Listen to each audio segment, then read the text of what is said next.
Quad City's largest weather team. This is Beyond the First Alert. Beyond the First Alert is sponsored by A Plus Roofing and Siding Company.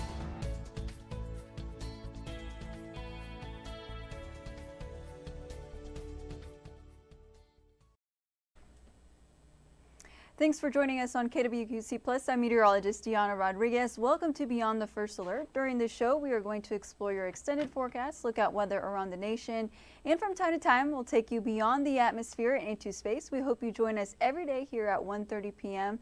Monday through Friday. You can always access this program for free through our streaming apps for Android, Roku, Fire, and Apple TV. Just search KWQC, and it's been quite a week. Active weather here all across the area, and unfortunately we could be tracking another round where we could be dealing with some strong to severe storms here later on tonight. I know a lot of people have been wondering, is it going to rain here this evening? What does this weekend look like? Are we ever going to catch a break? Are the temperatures going to be heating up, cooling down? What about this humidity? Well, I am here to inform you of that all as we take a deep dive into our first alert forecast. So it is a first alert weather day for the potential of strong storms. Here this morning, we woke up to a pretty active start, some heavy rainfall, but it wasn't as bad as it was here earlier this week. Now, I will say, I don't remember us having a severe thunderstorm warning or a tornado warning, and we've had quite the stretch.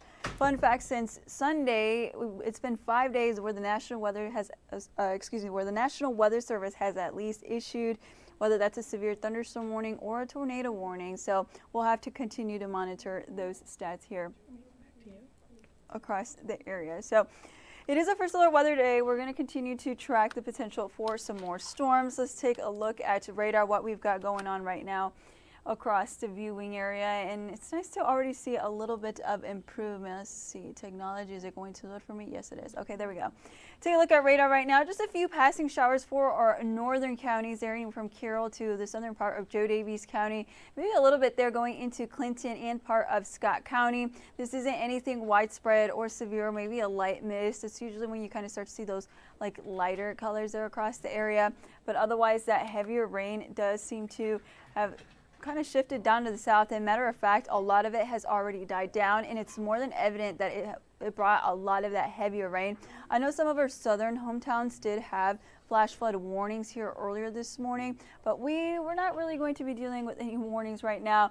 But we do have a flood watch, that's going to be in effect here until 10 a.m. tomorrow morning, and it's for just about the entire TV6 viewing area, for the exception of Joe Daviess County. But regardless where you are, you still want to take those precautions. Remember, turn around, don't drown. I know a lot of people probably laugh at that, but we do want to take these things serious, especially if you are caught driving in one of these storms where it could bring us some of that heavy rainfall. I know some of our southern hometowns did receive an additional 4 to 5 inches worth of rain here today, and it's more than evident that we're only going to continue to get a lot more of that here as we get into the next couple of days. So we do have a chance for some more rain even as we get into tomorrow and or Sunday before we finally start to dry things out here across the area. Here's a look at the severe weather outlook for today, and you can see just about the entire TV6 viewing area is under a level 2 risk for severe weather that could be bringing us that torrential rainfall, lots of lightning, damaging winds of up to maybe 60 miles per hour. As far as tornadoes, I really do think that threat could be a little bit on the lower side, but we never want to neglect that. But of course, this does seem to be more of the threat here as we get into the overnight hours as far as the risk. But I do think that our primary threat is going to be that torrential rainfall and even that flash flooding, as, I mean, we've been getting a lot of rain. It is very sad. Those grounds are very saturated here. So we get into tomorrow, we're starting to see some improvement. Not the entire TV6 viewing area will be under a level 1 risk. It's just areas along and south of Interstate 80. Primary threats again being damaging winds, torrential rainfall, so pretty much everything we've already seen here this week. And as we get into Sunday, I love to see this.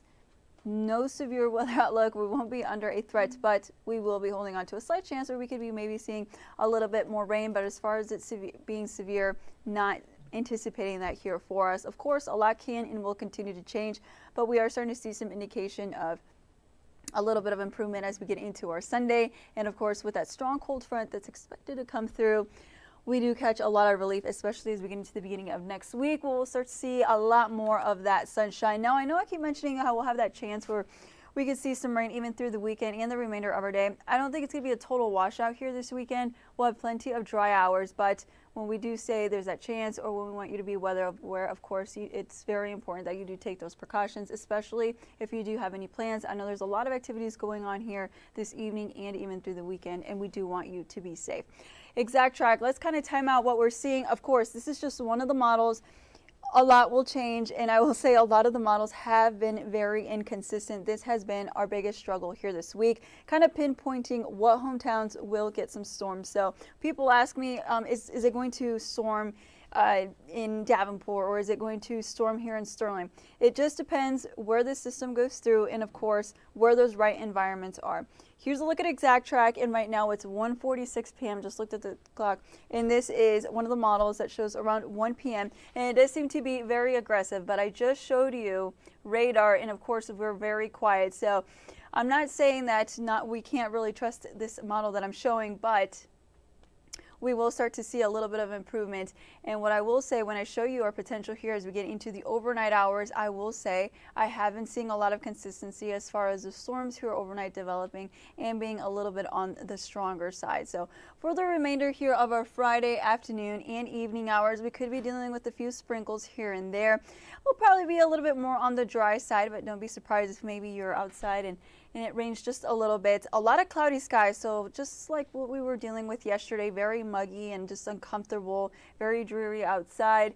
And then as we get into around 8 p.m., that is when we kind of start to bring in some of that rain, especially for Cedar County, part of Muscatine County, even our northern hometowns, Jackson, Joe Daviess County, getting a little bit of that rain around 7, 8, 9 p.m. As we get into 9 p.m., we kind of start to, at this point, we're going to start to look at radar, and from there kind of have indications of the storm strength, what we're starting to see develop, if we've already received any reports, and what this system is doing as it's already moving through central Iowa, starting to head into our direction.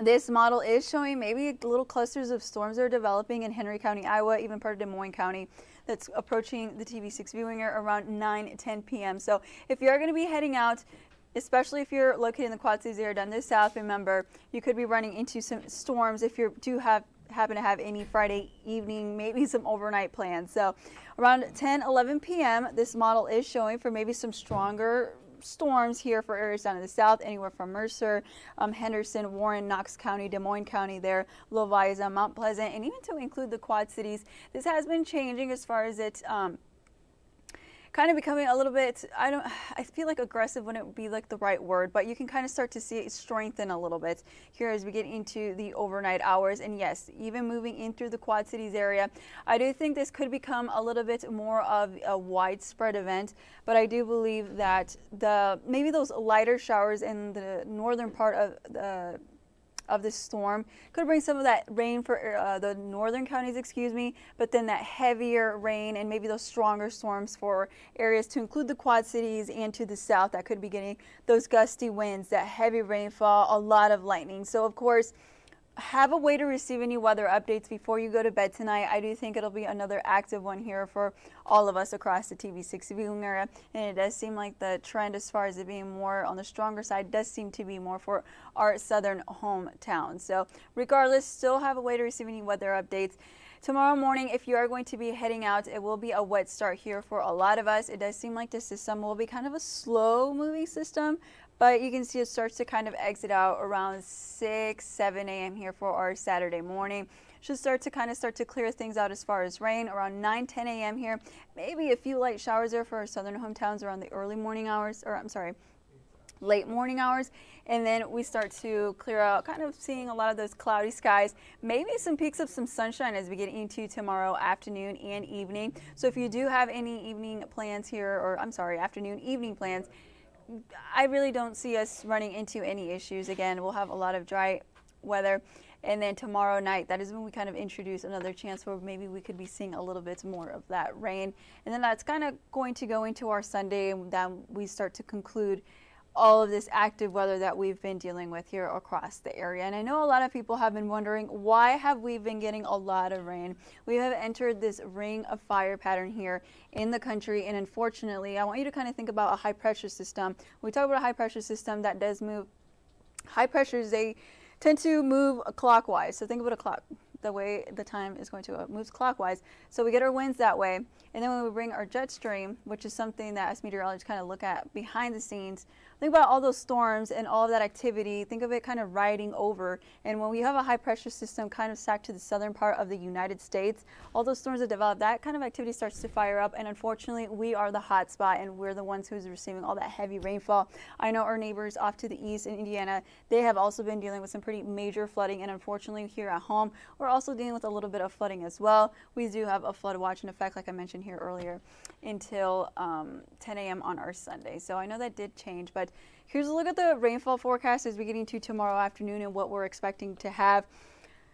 We could be getting additional, it just depends on where that heavy band of rain does move through the area and what hometowns get it. Some of them could be getting anywhere from 2 to even 3 inches, maybe some rural areas up to 4 inches worth of additional rain after tonight's system. So of course, a lot's going to continue to change. We're going to get more model updates. So this is only going to continue to evolve and we'll have to see how this all plays out here later tonight. But nevertheless, still have a way to receive any weather updates.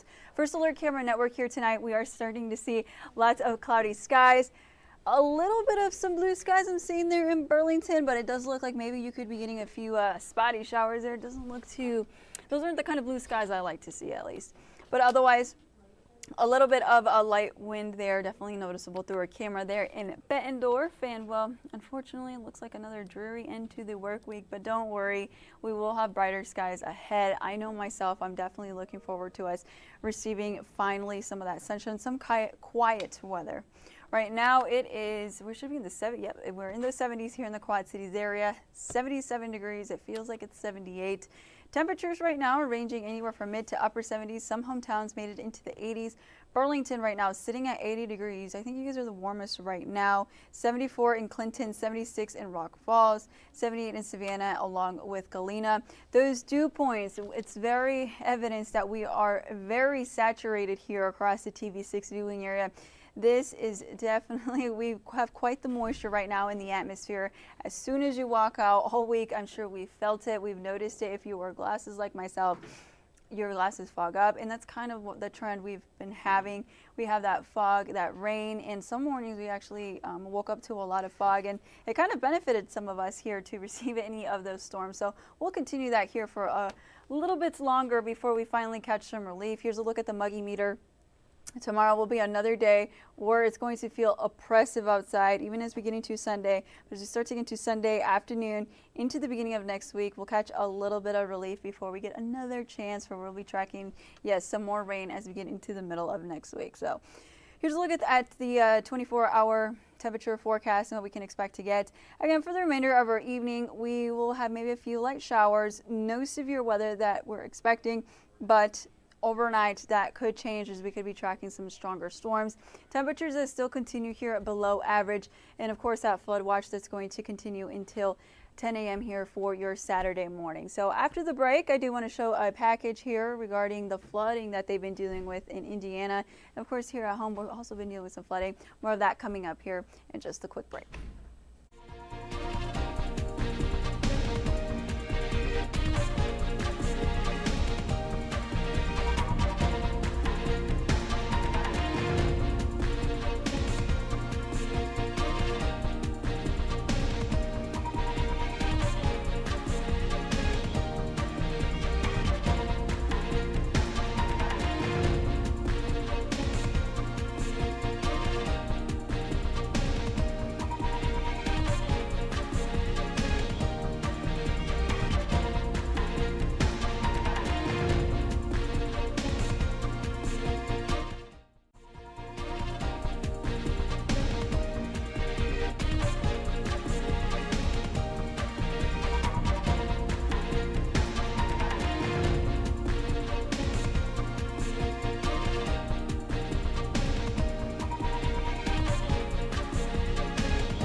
Welcome back to Beyond the First Alert. I'm meteorologist Diana Rodriguez. Some of the floodwaters that spread through eastern Indiana this week have started to recede.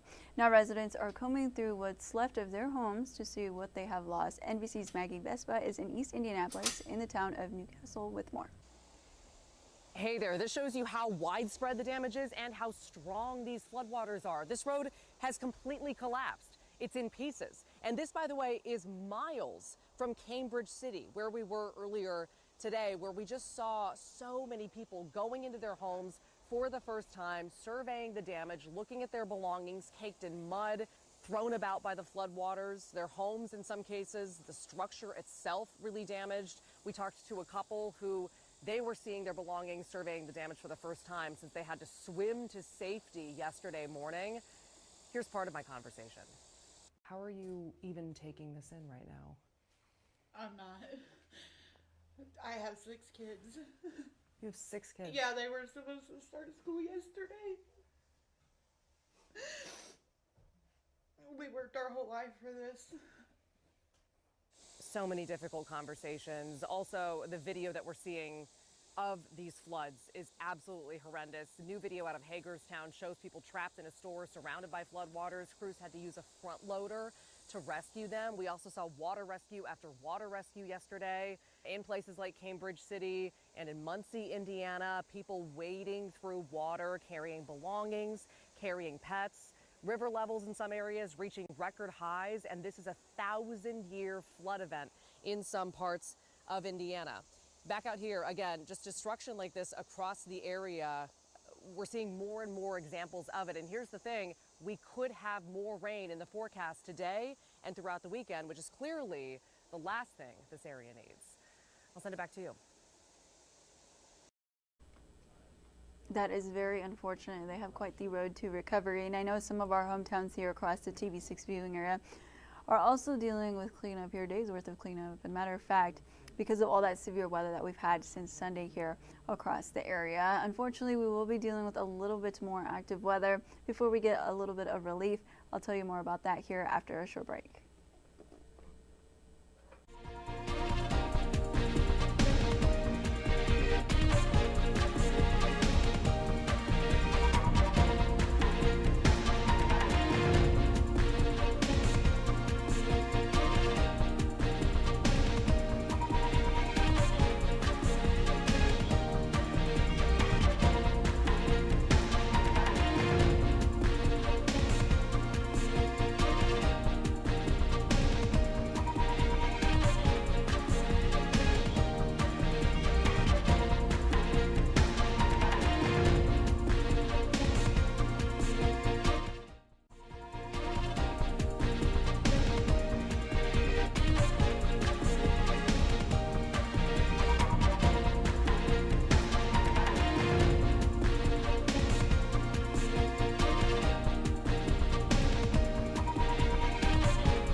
Welcome back. Let's take one final look at your 7-day forecast. And, well, we're going to continue that first alert day here through tonight for another round of strong to severe storms here. Temperatures coming into the low 80s.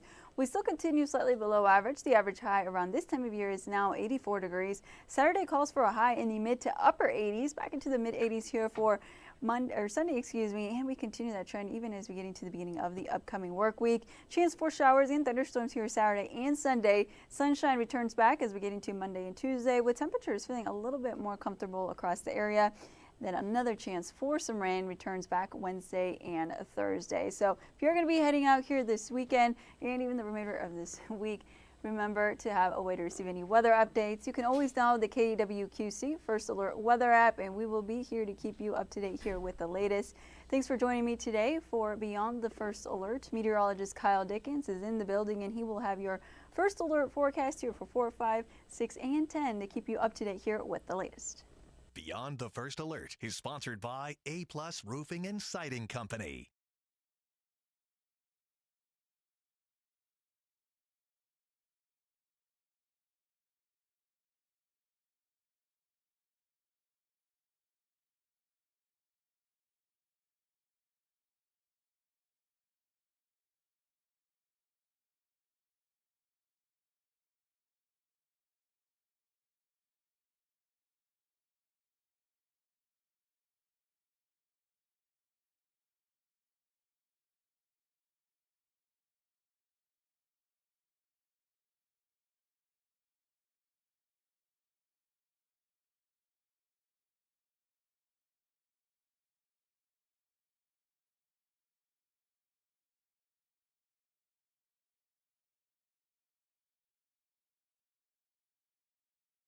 Standing deep in the box here.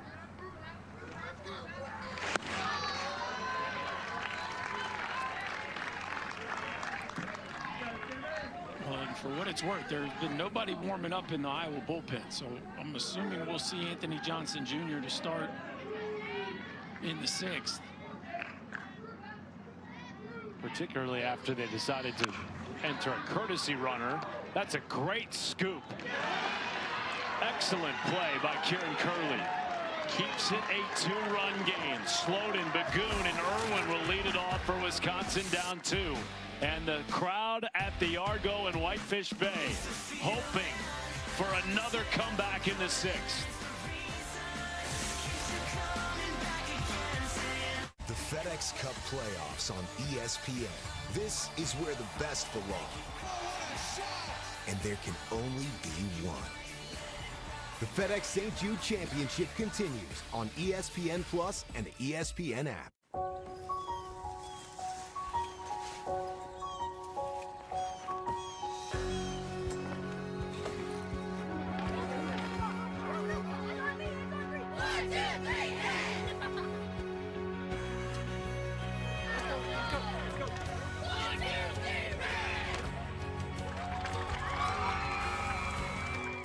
Hasn't been the easiest year, but now's our time to get out there and have fun.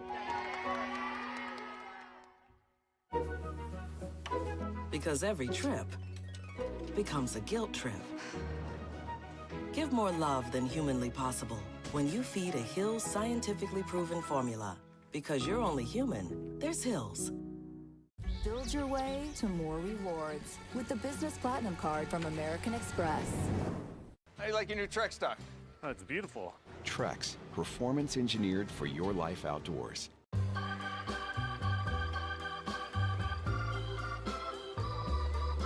That's life. That's what all the people say. You're riding high. No flight. Will you marry me?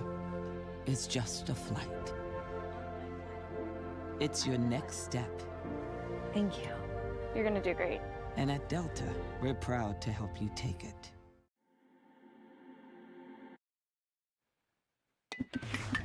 If you're looking for Brady Winklespect, and we know you are, he's currently playing for Naaman's Little League out of Delaware against Pennsylvania in the Mid-Atlantic. That game has started over on ESPN2. Once the Midwest is done, we'll see it here on ESPN. Matt?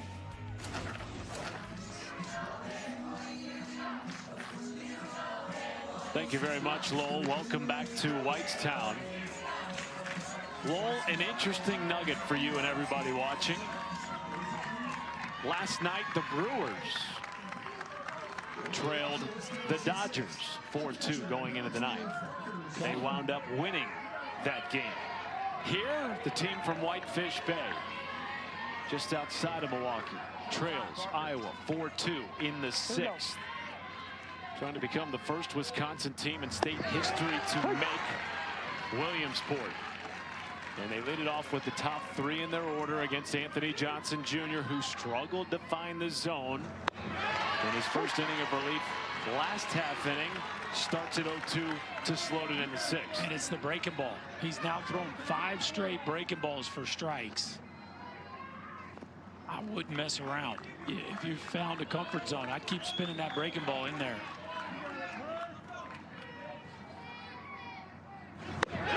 There it is. 3 straight. Pegs the corner for a strikeout, 1 gone. Well, now it looks like a totally different dude. He has found a rhythm with his breaking pitch, and he is landing it on the outside edge. Pitch after pitch after pitch. Sloten was the only Wisconsin hitter through the first 4 innings to tally a hit. And now if you're the guys from Whitefish Bay Little League, you've seen them strike out, and it's quickly 0-2 on their second hitter, Matt Bagoon. And it's been all breaking balls from AJ Jr. Bagoon tries to bunt. That one comes up empty. Ball.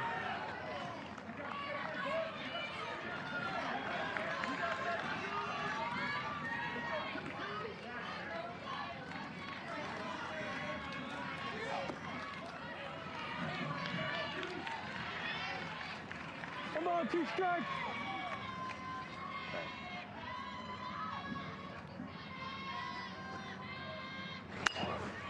Lifted into center. It finds grass. Bagoon is on board. And now Sam Irwin represents the game-tying run coming to the plate in the 6th.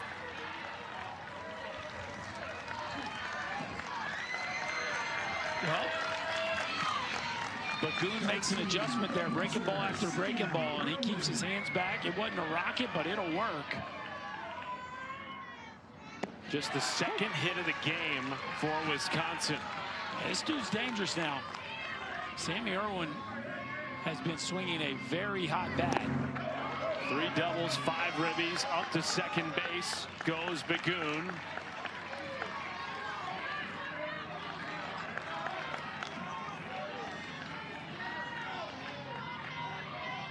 One pitch. Ball, that's in. Inside ball 2.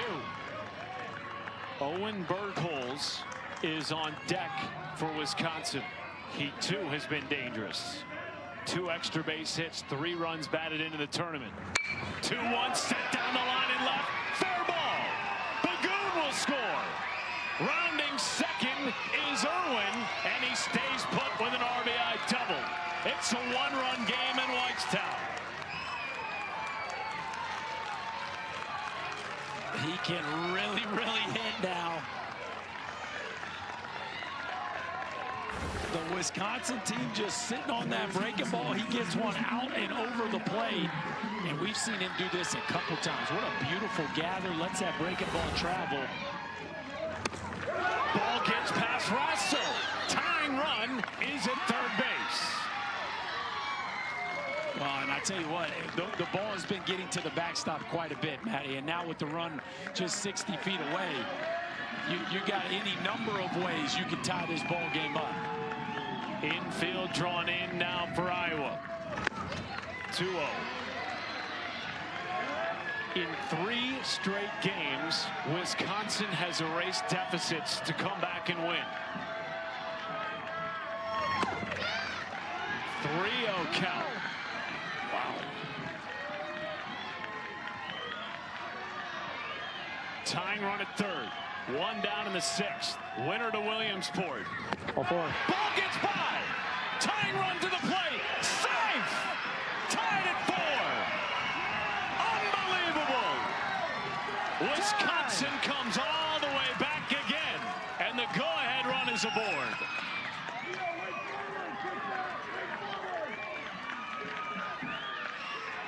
Well, you could just feel it coming. I mean, the ball's just getting to the backstop with such regularity.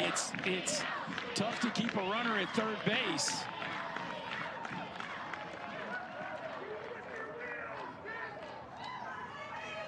Mark Irwin came out of the dugout, and it looks like he's going to make a change at catcher. They're going to put Cannon Kane back into the game behind the plate,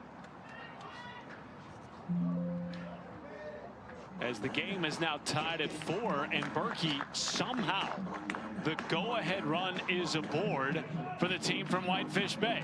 They can't even believe it. No. Behind home plate. No, and you've gone from, are we going to relinquish the lead, to now we could find ourselves in a deficit heading into the last at bat. And if the way this game has unfolded, it always felt like a bigger lead than it actually was. Sure. Just because Thyssen was so dominant, they were getting so many opportunities, even though they didn't really cash in on any of them.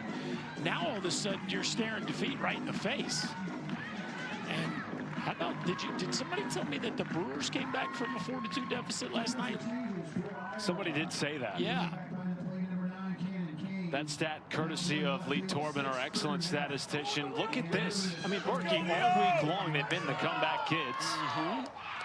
And it bears repeating. They trailed 2-0 to Minnesota going into the final inning. They walked it off, scoring 3 runs. They trailed by 2 coming into this final inning. So far, they've scored 2 runs with the 3rd on base. Still only 1 out in the 6th.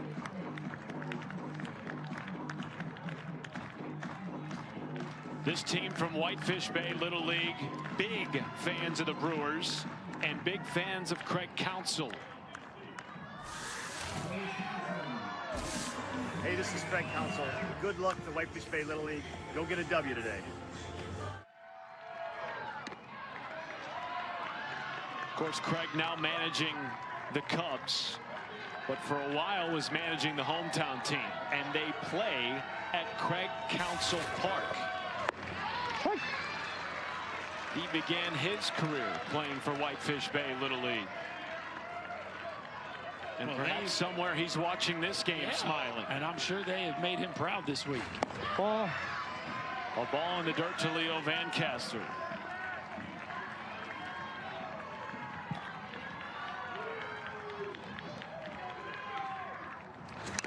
Come on. I got you, buddy. I got you. Relax. I got you. I got you. I got you.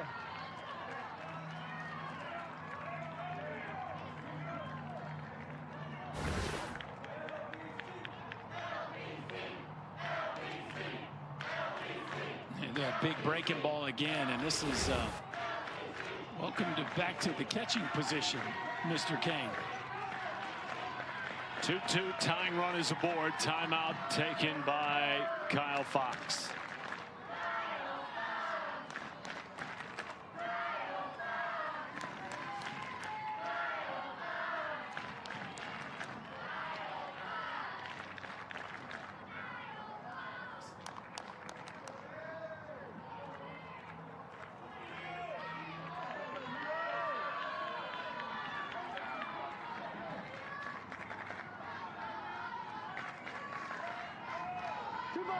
After the timeout, Vancaster digs in. 2-2 pitch. Swing and a miss. The 3rd strikeout of A.J. Jr.'s relief appearance. 2 down. Well, it's a big pitch. And again, it's as messy as it's been here the last inning and a half or so. If you get off the field with a top ball game, you got to love your chance to come back and win it in the home half. Lou Bredigan has doubled and driven in 2 so far this week in the Midwest region. He has the go-ahead run at the plate on board after Wisconsin trailed by 2 entering the inning.